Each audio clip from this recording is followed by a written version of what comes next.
अपनी फिक्स बस को लेकर दिल्ली से मनाली जा रहा था। रास्ते में मेरे साथ क्या क्या हुआ ये जानने के लिए वीडियो को पूरा जरूर देखना। दोस्तों आज देखो हमारे साथ कौन खड़ा है, हमारी ब्रांड न्यू स्कॉर्पियन जो कि बेचारी 2 महीने बाद ठीक होकर वापस हमारे पास आई है। दोस्तों जैसा कि आपको याद होगा यूरोप जाने से पहले मैंने इसको सर्विस सेंटर ठीक करने के लिए दिया था और कल रात को उनका एक आदमी इसको छोड़ने के लिए यहाँ पर आया था। उन्होंने कहा कि अब आपकी गाड़ी पूरी तरीके से सही हो चुकी है। दोस्तों मैंने अभी तक इसको चेक भी नहीं किया है, तो चलो इसको एक बार टेस्ट करके देखते हैं कहीं किसी चीज में कोई खराबी तो नहीं है। और हाँ दोस्तों आज मैं जा रहा हूँ दिल्ली से मनाली अपनी फ्लिक्स बस को लेकर सवारियों को छोड़ने के लिए। दोस्तों इस गाड़ी के स्टीयरिंग कंट्रोल और ब्रेकिंग पहले से काफी ज्यादा अच्छे हो चुके हैं और इसका 360 डिग्री कैमरा भी इन्होंने पूरा चेंज कर दिया है और अब ये गाड़ी बहुत ज्यादा स्पीड से भाग भी रही है और इस बार उन्होंने काफी अच्छा काम किया है। दोस्तों गाड़ी को वापस अपनी 360 डिग्री कैमरा भी इन्होंने पूरा चेंज कर दिया है और अब ये गाड़ी बहुत ज्यादा स्पीड से भाग भी रही है और इस बार उन्होंने काफी अच्छा काम किया है। दोस्तों गाड़ी को वापस अपने घर में पार्क करके मैं बस स्टैंड पहुंच चुका हूँ। दोस्तों आप जो सामने इस फ्लिक्स बस को देख रहे हैं इसको लेकर मैं दिल्ली से मनाली सवारियों को छोड़ने के लिए जा रहा हूँ। दोस्तों आप में से बहुत सारे लोगों की डिमांड थी कि वोल्वो बस लेकर आओ, इसलिए मैं आज आपके लिए फ्लिक्स बस की वोल्वो 9600 लेकर आया हूँ। और दोस्तों ये बस बहुत ही लग्जरी और बहुत ही कंफर्टेबल बस होती है और ये बसें सिर्फ लॉन्ग रूट के लिए बनी हुई होती है। ज्यादा टाइम में वेस्ट करते हुए मैं यहाँ से अपने सफर की ओर निकल जाता हूँ। दोस्तों सबसे पहले मुझे अभी दिल्ली की ओर निकलना पड़ेगा क्योंकि वहाँ से मुझे सवारियों को उठाना है और आज रात तक मैं दिल्ली पहुँच जाऊंगा और कल सुबह धूप लगते ही हम वहाँ से मनाली की ओर निकल जाएंगे। और दोस्तों मैं आप सभी लोगों को बता दूं कि ये बस मेरी नहीं है, ये कंपनी की बस है और आप विश्वास नहीं करेंगे मैं पहली बार ऐसी बस को चला रहा हूँ और मुझे तो ये बस चलाने में और देखने में बहुत अच्छी लग रही है। आपको ये बस कैसी लग रही है मुझे अपनी राय कमेंट में जरूर बताना। दोस्तों शाम होने वाली है और मैं कुछ ही घंटों में दिल्ली शहर में पहुँचने ही वाला हूँ, इसलिए मैं चला जाता हूँ बस के अंदर और बाहर की साफ सफाई करने के लिए क्योंकि कल सुबह हमने मनाली के लिए जल्दी निकलना है, इसलिए हमें साफ सफाई करने का टाइम ही नहीं मिलेगा। और दोस्तों दिल्ली जैसे बड़े शहरों में पूरी बस को साफ करने के लिए 3000 से 5000 का खर्चा आ जाता है, इसलिए मैं यहीं पर अपने दोस्त के शॉप में आया हूँ और यहाँ पर मैं खुद ही अपनी बस को अच्छे तरीके से साफ करूंगा। वैसे तो ये बस बाहर से उतनी गंदी नहीं है लेकिन फिर भी इसके शीशों को चारों साइड से अच्छे तरीके से साफ करना पड़ेगा ताकि लोगों को मनाली का पूरा व्यू अच्छे से दिखे और साथ ही साथ अपने लिए भी आगे का पूरा शीशा अच्छे तरीके से साफ करता हूँ। बाहर से तो लगभग हो गया और अब इस बस के अंदर की साफ सफाई करनी पड़ेगी।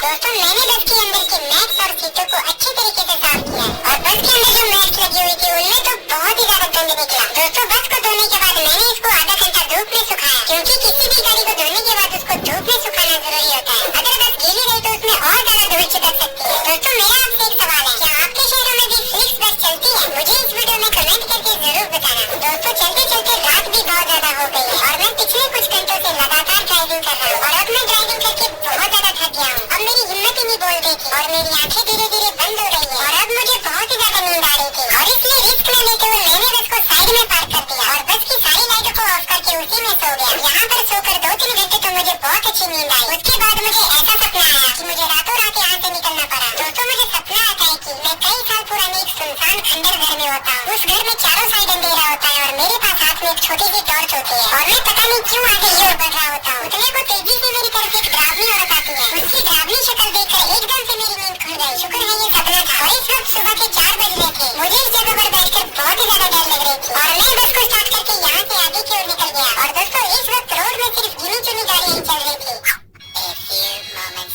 दोस्तों लगता है मैं दिल्ली शहर में पहुँचने ही वाला हूँ क्योंकि आगे मुझे रोड में बहुत ही ज्यादा धुंध दिख रही थी क्योंकि दोस्तों आप लोगों को तो पता ही होगा दिल्ली जैसे बड़े शहर पॉल्यूशन के लिए बहुत बदनाम है क्योंकि इस शहर में एक ही दिन में 15 से 20 लाख गाड़ियाँ चलती है। दोस्तों फाइनली सुबह हो गई और धूप भी अच्छी खासी लगी और मैं दिल्ली शहर में पहुँच चुका हूँ। दोस्तों दिल्ली में इतने ज्यादा रोड है कि मैं गलती से गलत जगह घुस गया और अब मुझे सही लोकेशन पर पहुँचते पहुँचते आधा घंटा तो लग ही जाएगा।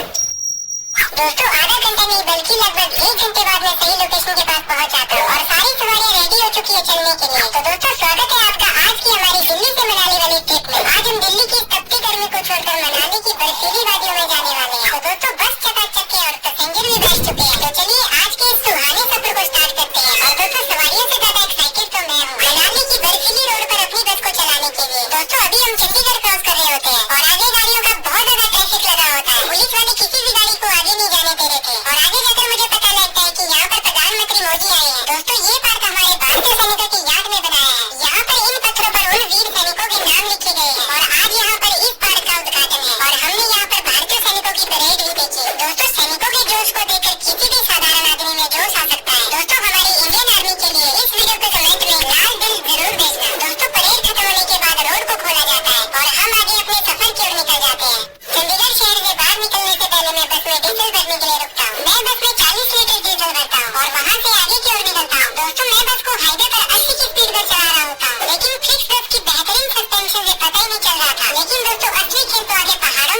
होगा। दोस्तों अभी हम मंडी को क्रॉस कर रहे होते हैं और आप देख सकते हैं हमारे चारों साइड जंगलों और पहाड़ों वाला इलाका आ चुका है। सड़कें पतली हो चुकी है और जगह जगह पर बहुत गहरी खाइयां हैं और रास्ते भी टेढ़े मेढ़े हो चुके हैं। इन रास्तों पर ड्राइविंग करने के लिए ड्राइवर के पास बेहतरीन स्किल होनी चाहिए, क्योंकि मैंने ऐसे बहुत सारे लोग देखे हैं जो बाहर से अपनी गाड़ियों को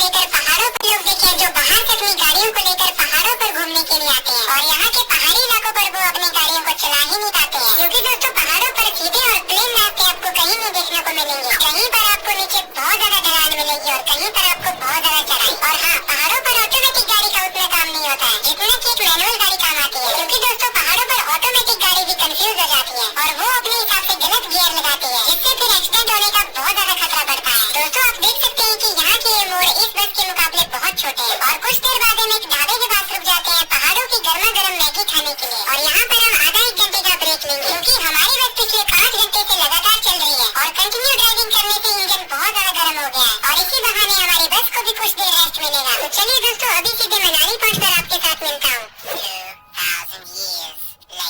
दोस्तों दिल थाम कर बैठिए, हम मनाली की उन वादियों में पहुंच चुके हैं जहां पर घूमने जाने का सपना हर आदमी देखता है। दोस्तों धूप अच्छी खासी निकली और आसमान पूरा नीला दिखाई दे रहा है और पहाड़ों ने तो बर्फ की सफेद चादर ओढ़ के रखी है। इस धूप के कारण बर्फ धुआं बन के ऊपर की ओर उड़ रही है और इस भारी भरकम बस को इस बर्फीले रोड पर चलाना मेरे लिए एक एडवेंचर से कम नहीं है। और टायरों के नीचे बर्फ के दबने की वो क्रच क्रच वाली आवाज ड्राइविंग करते वक्त रोंगटे खड़े कर रही है। दोस्तों सिर्फ पहाड़ ही नहीं बल्कि पूरी सड़क भी बर्फ से ढकी हुई है और सूरज की रोशनी से सड़क पर पड़ी ये बर्फ इतनी ज्यादा चमक रही है कि ये मेरी आंखों में बहुत ज्यादा चुभ रही है, जिससे मेरी आंखें बंद हो रही है। जैसे वो नहीं होता कभी आपने किया ही होगा, शीशे की चमक आंखों पर मारने से आंखें बंद हो जाती है। कुछ वैसा ही इस वक्त मेरे साथ हो रहा है। दोस्तों मंडी से आते वक्त हम बस में एसी चलाते हुए आए थे, क्योंकि बाहर धूप का टेम्परेचर बहुत ज्यादा था और यहाँ पर तो इस बर्फ के कारण इतनी ठंडी हवा चल रही है। मैंने अभी 2 मिनट के लिए ड्राइवर साइड का शीशा खोल के रखा हुआ था और इस ठंडी हवा के कारण मेरा नाक ही जाम हो गया। दोस्तों यहाँ देखो यार कैसा कॉम्बिनेशन हो गया, 4 वोल्वो बसें एक ही लाइन में चल रही है। कई लोग तो सोच रहे होंगे कि हम 4 बसें एक ही साथ हैं, लेकिन दोस्तों मुझे इन बस वालों से आगे निकलना पड़ेगा, क्योंकि ये बहुत धीरे चल रहे हैं। अगर मैं इसी स्पीड में चलता रहा तो मुझे एक और दिन लगेगा मनाली पहुँचने में। दोस्तों इस बस में ऐसे खास फीचर भी आते हैं जो बर्फ पर भी बस के टायरों को फिसलने नहीं देते,